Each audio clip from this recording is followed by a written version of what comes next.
देवाय हरये परमात्मने प्रणतक्लेशनाशाय गोविन्दाय नमो नमः। नारायणाय नमोस्तुते। सद्गुरुदेवाय नमो नमः।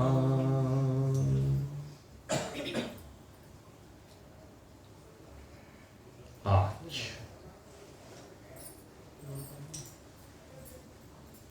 नवरात्रियों के इस पर्यवसान दिवस पर अपने हृदय में अंतर्यामी घट घट वासी रोम रोम में विराजित भगवान श्री राम को बसाने के लिए उपस्थित भगवत भक्तवृंद, आज का दिन एक बड़ा ही दिव्य दिन है। नवरात्रियों का पर्यवसान और नवरात्रियों का जो शुभारंभ होता है उसके पीछे एक उद्देश्य होता है। उस उद्देश्य की पूर्ति के लिए ही अगर यदि पर्यवसान हो या उस उद्देश्य को प्राप्त करके ही पर्यवसान हो तो वही सिद्धि की प्राप्ति कही जाती है। आज वैसे भी सिद्धिदात्री मां को समर्पित ये दिन है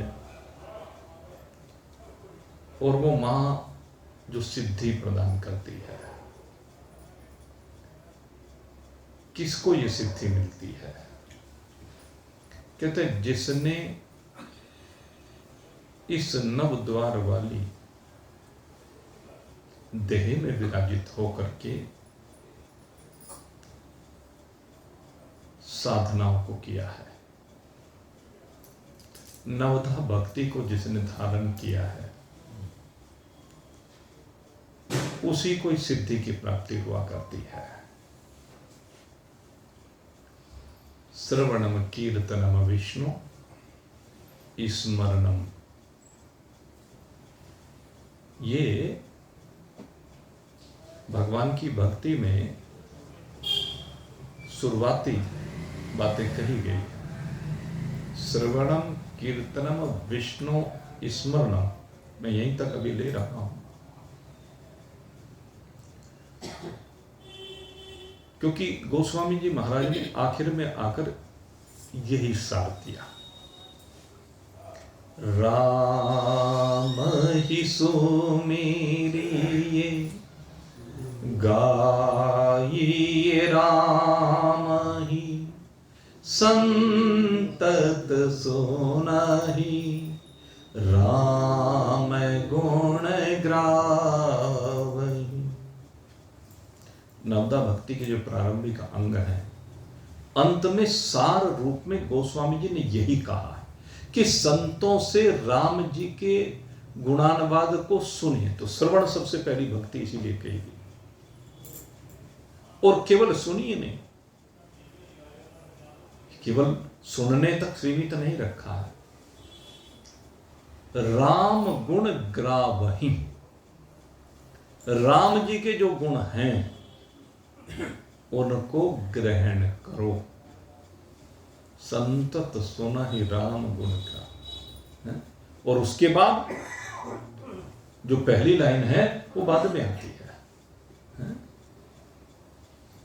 राम ही सो मेरी गाइए, राम ही किसका स्मरण है? कब होगा? जब आप राम जी के गुणों को ग्रहण कर लेंगे, तभी तो राम जी का सुमिरन कर सकते हैं। उनके प्रति श्रद्धा बनेगी, विश्वास बनेगा, तो राम जी का सुमिरन तब होगा। और गाइए फिर मस्त होकर के कीर्तन। तो ये जो प्रारंभिक है, श्रवणम कीर्तनम विष्णु, विष्णु कहिए राम कहिए, एक ही बात है। स्मरण, इसको हमें बार बार हर समय हमें स्मरण रहे। ये जो 3 भक्ति प्रारंभिक हैं, ये बड़ी महत्वपूर्ण है। इसके बाद 6 भक्ति हैं, वो बड़ी दिव्य हैं, ऐसा नहीं। पाद सेवनम, अर्चनम, वंदनम, सख्यम, दास्यम, आत्म निवेदनम। लेकिन मैं कहता हूं सबसे मुख्य जो भक्ति है वो सुनना है। सुनने के बाद गुण करके उसे जीवन में धारण करना है और फिर मस्त होकर के जीवन में उतारना। ये गाना क्या कहते हैं? इसको निध्यासन कहते हैं। श्रवण, मनन और निधिध्यासन, ये 9 दिन की साधना का फल है, जो हमारे जीवन में ये आ जाए।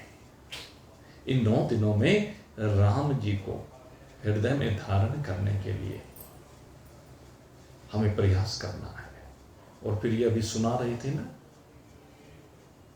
बड़ा प्रचलित भजन रहा है, राम आएंगे आएंगे, मेरी झोंपड़ी के भाग आज खुल जाएंगे, राम आएंगे आएंगे। कब खुलेंगे, कब आएंगे? जब ये नवधा भक्ति आपके जीवन में उतर जाए। राम जी तब आते हैं। इस नवधा भक्ति को जीवन में उतारना है और संतों से सुनकर के राम जी के गुणों को ग्रहण करना है। राम जी के गुण क्या हैं? आप चिंतन करके देखें, उनके लिए कुछ भी अप्राप्त नहीं है। और भगवान के लिए अप्राप्य हो भी क्या सकता है? जो कर तुम अकर तुम अन्यथा अकर तुम सर्व समर्थ ईश्वर है, जो सब कुछ करने में समर्थ है, जो करने योग्य न करने योग्य और उससे भी अन्यथा जो भी कुछ, सर्व समर्थ है वो। तो उनके लिए कुछ प्राप्त करने की बात थोड़े ना है। जिसने अनंत कोटि ब्रह्मांडों को बनाया है, अनंत कोटि ब्रह्मांड जिससे अस्तित्व पाए हुए हैं। राम जी ने माता कौशल्या को क्या दिखाया? अपने अंदर वो अनंत कोटि ब्रह्मांड दिखाए ना। काकभूषुंडी जी चले गए अंदर, उनको अनंत कोटि ब्रह्मांड दिखा दिए। कितने कल्प बीत गए वहां पर, तब और बाहर निकल के आए तो बस इतनी सी बात थी कि एक भगवान ने एक जम्भाई सी ली थी, एक श्वास ली थी और उस श्वास के साथ, तो ऐसी जिनकी माया है, उन मायापति के लिए कुछ भी अप्राप्त थोड़ा ना है। वो सबको देने वाले, किसी से लेने की बात नहीं होती है। लेकिन यहां पर कहा कि राम जी के गुणों को ग्रहण करें। राम जी जब यहां पर आते हैं तो राम जी के साथ उनकी मर्यादा आती है, राम जी के साथ उनका चरित्र आता है। हम राम जी के चित्र का रोज खूब विधि पूर्वक जैसे भी जिससे बन पड़ता है स्वागत करते हैं, सत्कार करते हैं, पूजन करते हैं, अर्चना वंदन, ये दोनों हैं। ये तो आता है इसमें, सब कुछ सब करते हैं। लेकिन वो राम जी के चित्र का जो कर रहे हैं, वो क्यों कर रहे हैं? क्योंकि राम जी का चरित्र है।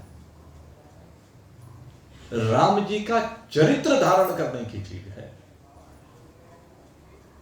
और राम जी के चरित्र की सबसे बड़ी विशेषता कहां से प्रारंभ होती? कहते प्रारंभ बचपन से शुरू हो जाती है। जैसे होश संभालते हैं वहीं से शुरू हो जाती है। राम जी के चरित्र की सबसे बड़ी विशेषता क्या हुई? गृहस्थ के लिए सबसे पहली जो विशेषताएं हैं, अगर उन मात्र को जीवन में धारण कर ले तो उसके कल्याण को कोई रोक नहीं सकता। प्रातः काल उठ के रघुनाथ, प्रातः काल उठ के रघुनाथ, मात पिता गुरु नावहि। जीवन में ये सूत्र है। और गृहस्थ के लिए जो 5 देव कहे गए हैं उनमें 3 देव सबसे मुख्य हैं। चौथा देव वो तो संयोग बस आ जाए तो उसकी सेवा है, अतिथि। और पंचम देव की प्राप्ति के लिए सब कुछ है। ये महादेवो महंतम देवो भव 5वें देव है। लेकिन सबसे पहले कहा कि जो माता की, पिता की और गुरु की, इन तीनों के चरणों में शीश नवाता है। अब आप कहेंगे अजी माता जी तो, पिताजी तो है ही नहीं ज्यादातर के। जब परसों लाला जी कह रहे थे ना, बहुत याद आती है उस माता। जब थी तब तो शायद उतनी कदर नहीं कर पाए, क्योंकि उसके महत्व का पता नहीं चला, उसके त्याग का, बलिदान का पता नहीं चलता। जब वो जाती है ना तब उसकी कमी खलती है, तब उसकी महत्ता का ज्ञान होता है। लेकिन तब तक बहुत देर हो चुकी होती है। लेकिन कोई बात नहीं, माता का अर्थ केवल एक मां तक सीमित नहीं है।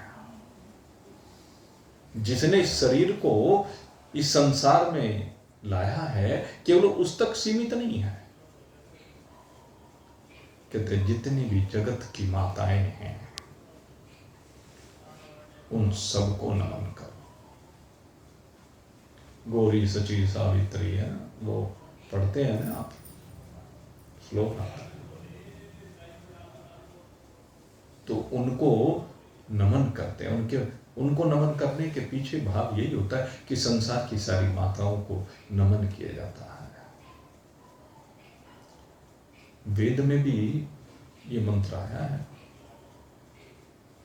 यत्र नार्यस्तु पूज्यते रमन्ते तत्र देवता। कहते हैं जहां पर नारी का पूजन होता है, जहां पर एक मां का पूजन होता है, वहां पर सारे देव रमन करते हैं। भगवान श्री राम ने मां का पूजन किया। और मां का पूजन क्या कहलाता है कि मां जो हमसे चाहती है, मां जो हमसे चाहती है हम वो करें। यही तो मां का पूजन है। और वो मां चाहे जन्म देने वाली माता हो या विमाता केकई ही क्यों ना हो। केकई जैसी मां भी चाहे क्यों ना मांगे। दशरथ जी ने तो अपने मुंह से नहीं कहा। दशरथ जी ने 2 वरदान, जिसमें एक वरदान राम जी को वनवास का था, भरत की राजगद्दी को उन्होंने मना नहीं किया केकई को। राम और भरत तो दोनों मेरी आंखें हैं, महाराज दशरथ ने ये कहा। लेकिन जब राम को वनवास की बात आई कि उसने क्या बिगाड़ा है तेरा। तापस वेश विशेष उदासी 14 बरस राम वनवासी। केकई ने कहा कि मुझे ये वरदान चाहिए, लेकिन दशरथ जी ने वरदान नहीं दिया कहीं। इस तरह का वर्णन गोस्वामी जी ने तो किया नहीं। या अन्य हमारे जितने भी साहित्यकार हैं, कहीं ऐसा वर्णन नहीं है। वो किसने मांगे जरूर है कि कहीं नहीं।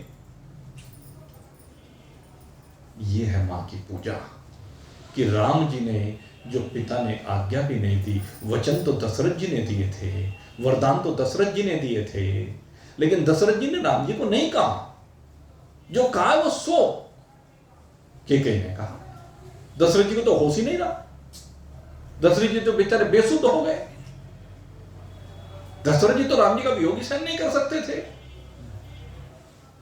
वो तो ये उस वियोग की केवल संभावना मात्र से विचलित हो गए, उन्हें होश नहीं रही। लेकिन ये राम की संस्कृति है कि मेरी मां जो चाहती है वो मैं दूंगा। मेरे पिता भले ही कुछ ना कहें, मैं वो पुत्र हूं, उस पिता का पुत्र हूं जिसने रघुकुल की मर्यादा, रघुकुल की मर्यादा न, रघुकुल रीत सदा चली आई, प्राण जाए पर वचन न जाए। कहते रघुकुल की मर्यादा के लिए आज अपने प्राण भी दांव पर लगा दिए हैं। भले वो कह नहीं रहा है, लेकिन वो बेचारा विवश है। हर चीज कहने से नहीं होती है। संसार में हमें भगवान के चरित्र में यही चीज तो देखनी है कि कहने की आवश्यकता नहीं है, बिना कहे ही। जब कौशल्या को कहा तो क्या कहा, पिता दीन मोहि कानन राजू। वहां भी कहते हैं राज तो दिया है, लेकिन कानन का राज दिया है, वन का राज्य दिया है। कहने मैं बड़ भागी हूं जो मुझे कानन का राज्य दिया है, वन का राज्य दिया है। सब भांत मोर बड़ काज। वहां पर कहते हैं सभी भांति, हर प्रकार से मेरा बहुत बड़ा काज है, कि उस काज को बनाने के लिए मां ने, पिता ने मुझे वन की यात्रा करने का सुअवसर दिया है। ये है मेरे मित्रों राम जी का चरित्र। माता और पिता की जो आज्ञा है, माता और पिता की जो अभिलाषा है, नारी की जो अभिलाषा है, उस अभिलाषा को देखें और देख करके बिना कहे उसको पूरा करना, ये है मेरे मित्रों दायित्व। और यहीं से पड़ती है राम राज्य की नींव। राम राज्य की नींव यहीं से पड़ती है।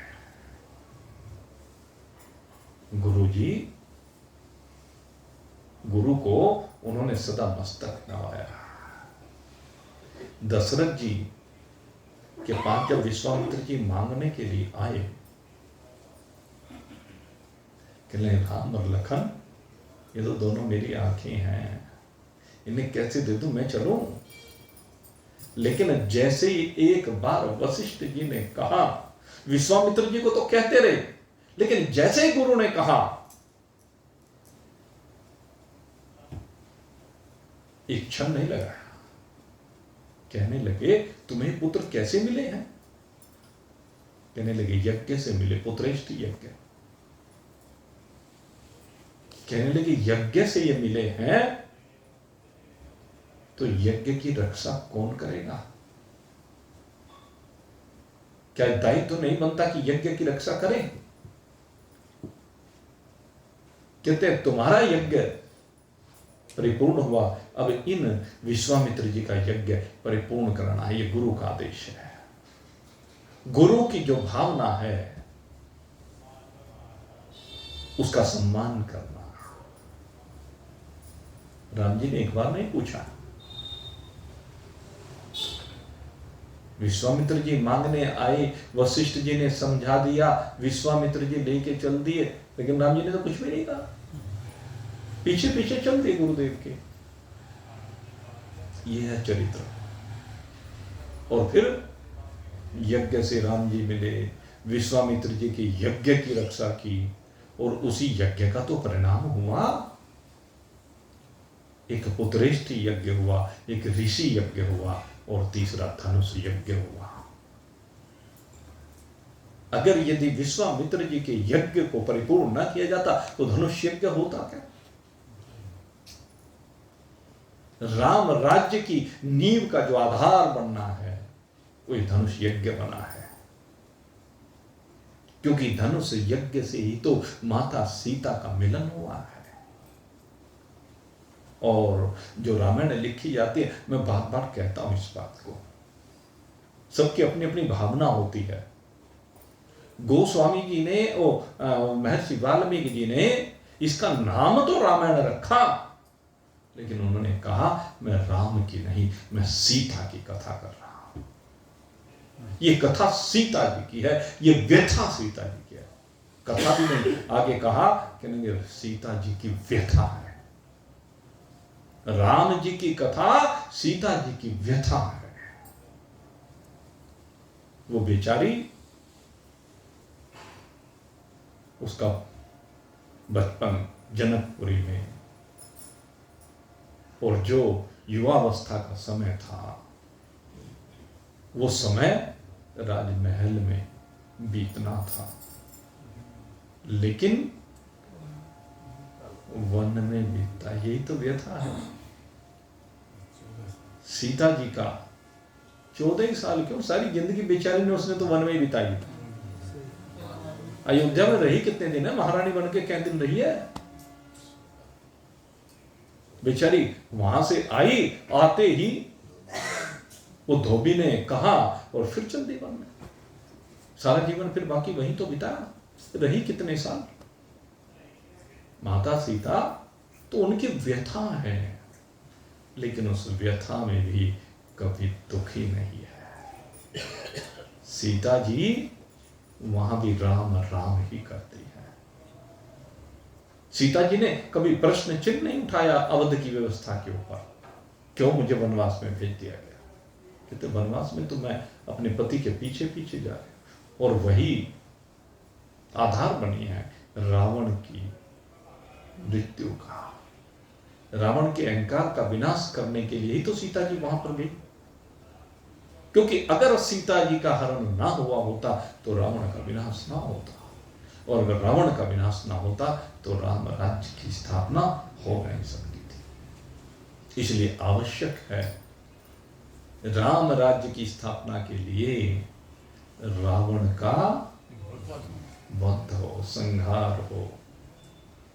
ये रावण जो अहंकार का प्रतीक है। अहंकार मतलब अहम का, अहम माने मैं।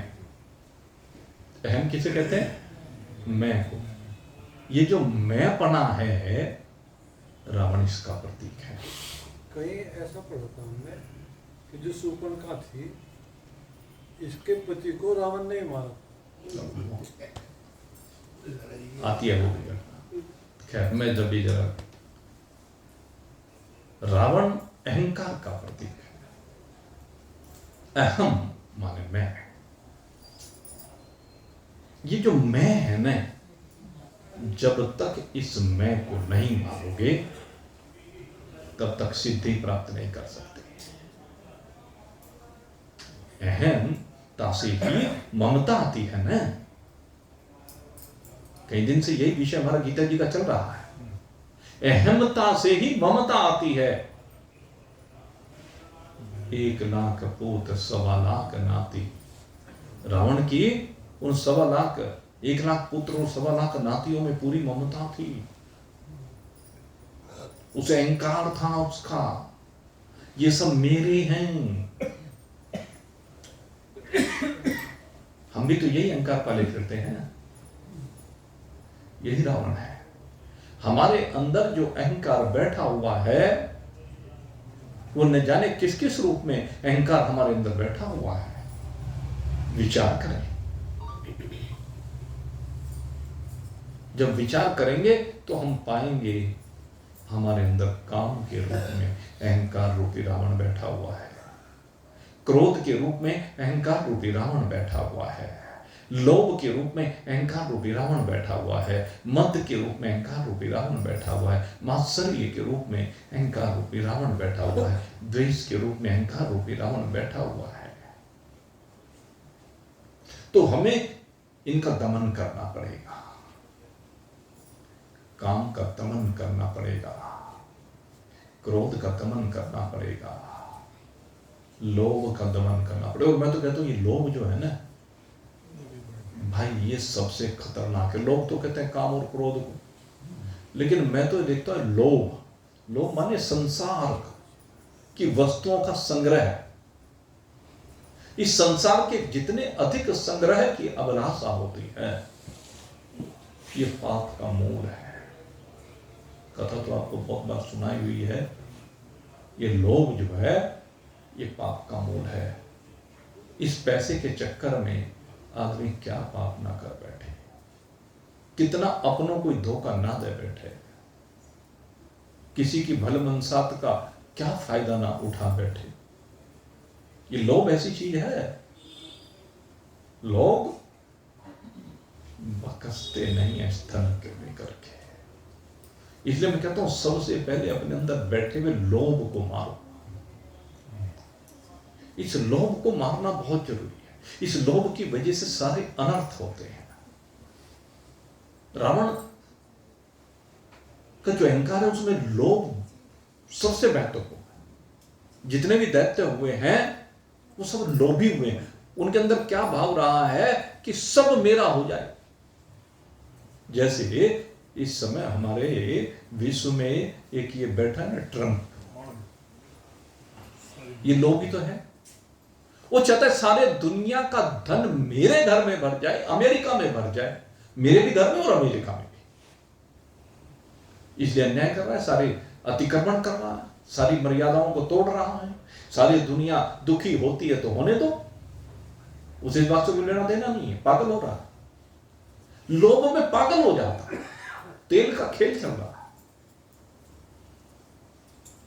उसकी जो अभिलाषा है वो चाहता है कि खाड़ी का जितना तेल है वो मेरे अधिकार में आ जाए। वेनेजुएला में उसने यही किया, तेल को अधिकार में ले लिया, क्योंकि तेल से माल आएगा, पैसा आएगा। तो उसमें अनर्थ उसे दिखाई नहीं दे रहा है। कितने हजार आदमी उसके इस अहंकार के कारण से मारे गए, उसे कोई चिंता नहीं। कितने बच्चे उस स्कूल में मारे गए, उसे कोई चिंता नहीं। अस्पतालों में कितने मरीज मारे गए, उसे कोई चिंता नहीं। सारी दुनिया पर महंगाई का बोझ पड़ रहा है, सारी दुनिया रोटी बनाने के लिए भी परेशान हो रही है। हमारे देश में तो खैर कोई विशेष दिक्कत नहीं है, लेकिन आप ईस्टर्न कंट्रीज में जाइए, नॉर्थ ईस्ट के कंट्रीज में, अगर वहां की स्थिति आप देखोगे ना, छोटे छोटे देश वे किस तरह से बिलबिला रहे हैं। आज लंका से पूछ के देखो, बांग्लादेश से पूछ के देखो, थाईलैंड से पूछ के देखो, कंबोडिया से पूछ के देखो, इंडोनेशिया से पूछ के देखो, ये जो इधर के देश है, ऑस्ट्रेलिया विकसित देशों में आता है, ऑस्ट्रेलिया, न्यूजीलैंड, उनसे पूछ के देखो क्या दुर्गति हो गई है एक महीने में। लेकिन उसे किसी की चिंता नहीं है। रावण ने भी कभी किसी की चिंता थोड़ी ना की है। इन संतों का क्या होता है उसे कोई लेना देना नहीं। इन गैयों का क्या होता है उसे कोई लेना देना नहीं है। इन ब्राह्मणों का क्या होता है उसे कोई लेना देना नहीं है। सबसे बड़ा शत्रु था वो ब्राह्मणों का, साधुओं का, गैयों का, विप्रधेन सुर और देवताओं का, चारों का शत्रु था वो।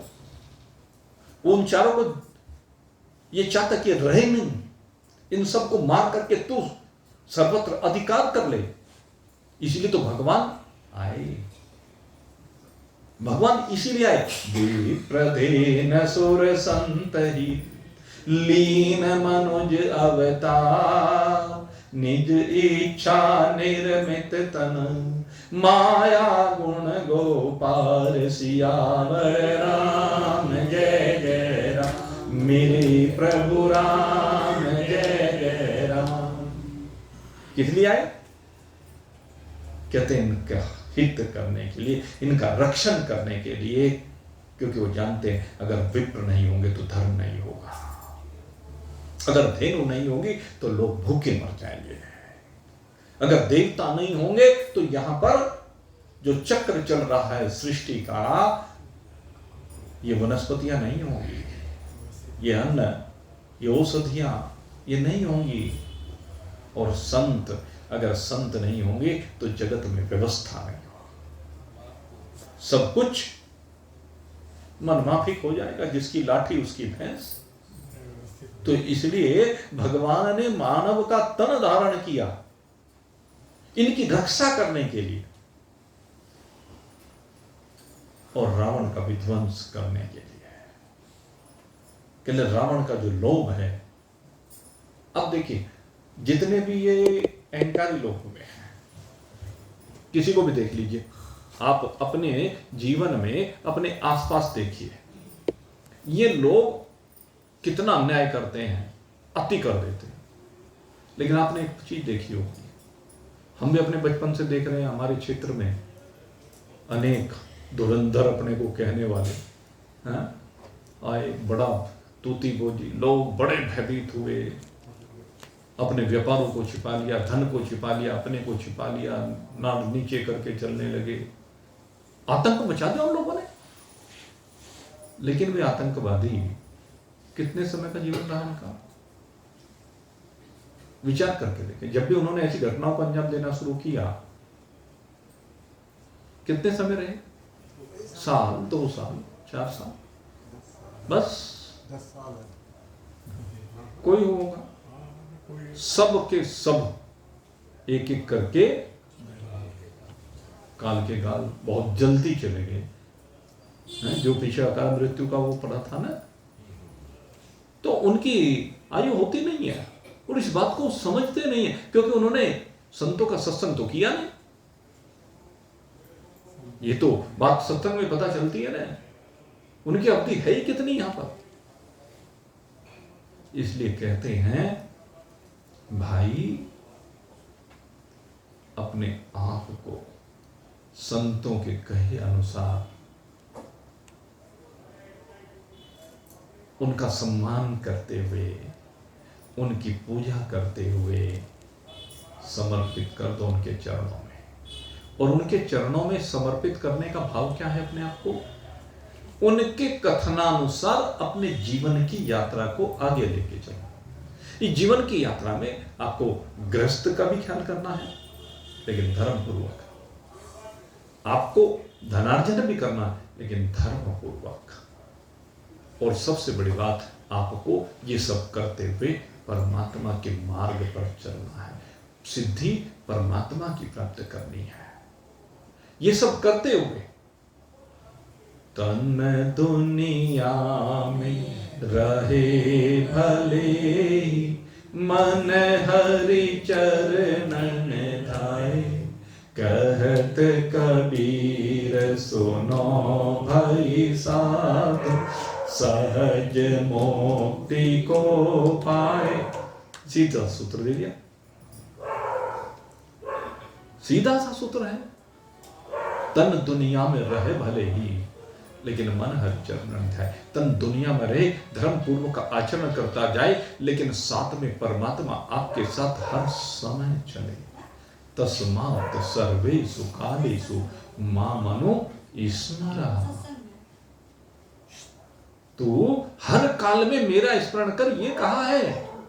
अगर राम जी को पाना है, अगर अपने हृदय में राम जी को बसाना है, तो क्या करना है? हर समय स्मरण करना है, हर समय राम का ध्यान रखना है। और भाई, ये राम का नाम तो बड़ा महत्वपूर्ण है।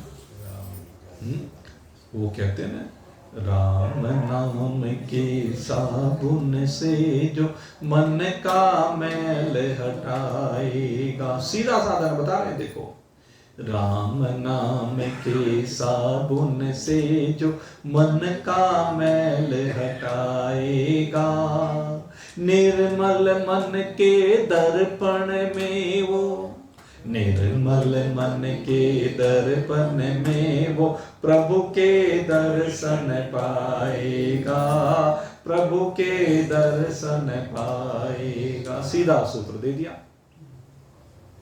राम नाम का साबुन है।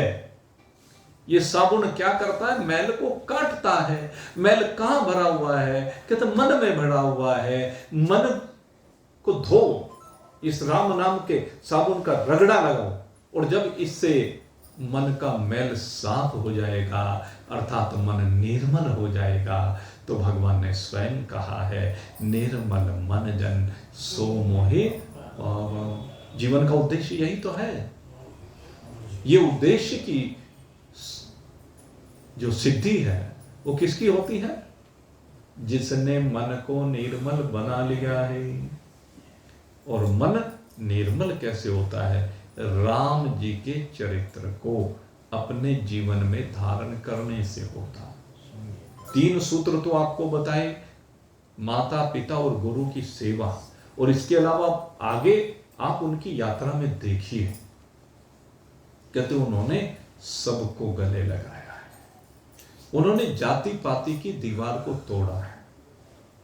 आज राष्ट्र की जो स्थिति हो गई है ना, जितनी भी विषमताएं हमारे देश में देखने को मिली है ना, जब से जाति पाति का भेद प्रारंभ हुआ है ना, और ये पिछले समझ लो 1000 साल में ज्यादा हुआ है। इसमें कहां से पता नहीं क्या गलती हुई है कि जातियों के भाव को समझने में बहुत बड़ी गलती की है हमारे पूर्ववर्ती लोगों ने। ब्रिटिश पीरियड में ज्यादा हुआ ये काम। मुस्लिम में बहुत हुआ, उसमें बहुत हुआ है। और उन्होंने तो फिर, उनकी तो नीति यही थी, उन्होंने इस चीज को बढ़ावा दिया। तो ये जो जहर बोया गया ना, अस्पृश्यता का जो जहर आया ना, वो पहले आ गया। वो अस्पृश्यता, उसने बड़ा विनाश किया, उसने बड़ा धर्मांतरण कराया। ना समझी की बात है, लेकिन भगवान के सिद्धांत को अगर यदि देखें, उनके अंदर तो कहीं ऐसा भाव नहीं था। अगर वो भाव होता तो केवट से अपने चरण ना धुलवाए होते।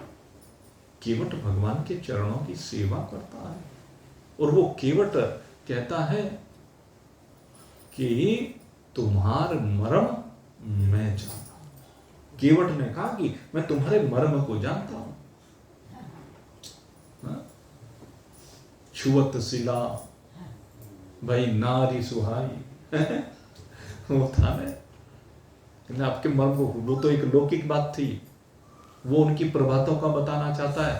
कहने लगी कि जड़ अगर यदि आपका स्पर्श प्राप्त कर ले, आपके चरण रज उसे मिल जाए, तो उस चरण रज का ये प्रभाव है कि वो आपको प्राप्त कर लेता है, उसके हृदय में आप बस जाते हैं, आप उसको पावन कर देते हैं।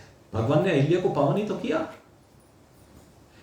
केवट से चरण धुलवाए, सबरी के झूठे पैर खाए, वानरों की सेना लेकर के रावण पर चढ़ाई की, उन दुष्टों का संहार किया। दुष्टों से मतलब दुष्ट प्रवृत्तियां, जो अंतःकरण के अंदर बैठी हुई प्रवृत्तियां है ना, दुष्टों का संहार वो है। तो भाई ये काम क्रोध मत दो मोह मात्सर्य, ये जो 6 विकार हैं, इन 6 विकारों की सीमा से बाहर निकल। रावण तो इनमें बैठा हुआ है, इस रावण को मारना है, और इस रावण को जिसने मार दिया उसी को राम जी मिल गए। सीधा सा सूत्र है भाई। इसलिए श्वास श्वास पे राम कह, वृथा श्वास मत खो, ना जाने या श्वास को आवन हो ये न हो। सीताराम सीताराम सीताराम हरे, राधे श्याम राधे श्याम राधे श्याम हरे। राजा राम को बहते रहिए, सीताराम को बहते रहिए। हमारे जीवन की सार्थकता इसी में है कि हम राम को भजते भजते राममय हो जाएं। राम ही केवल प्रेम प्यारा, जान ले सोई जाननहारा। निर्मल मन सो मोहे पावा, मोहे कपट छल छिद्रन भावा। सरल स्वभाव न मन कुटिलाई, जथा लाभ संतोष सदाई। श्री राम जय जय राम। श्री राम जय जय राम, श्री राम जय जय राम, श्री राम जय जय राम, श्री राम जय जय राम, श्री राम जय जय राम, श्री राम जय जय राम, श्री राम जय जय राम। आज रामनवमी के इस पुनीत पावन अवसर पर भगवान आनंद कंद दशरथ नंदन श्री राम के चरणारविंदों में कोटिशः प्रणाम करते हुए उनसे प्रार्थना करते हुए कि हे प्रभु, आप रोम रोम में तो बसे हुए हैं, लेकिन आप हमसे दूर क्यों हैं? हे प्रभु, जब रोम रोम में बसे हुए हैं तो जरा इन विकारों को हटा करके रोम रोम में अपने दर्शन हम सबको करा दीजिए। हे प्रभु, हे रघुकुल नंदन, आपके चरणों में कोटिशः प्रणाम है। हमारे प्रणाम को स्वीकार करके अपना अर्धस्थ हमारे शीश पर रख दीजिए। और श्यावर रामचंद्र भगवान की जय।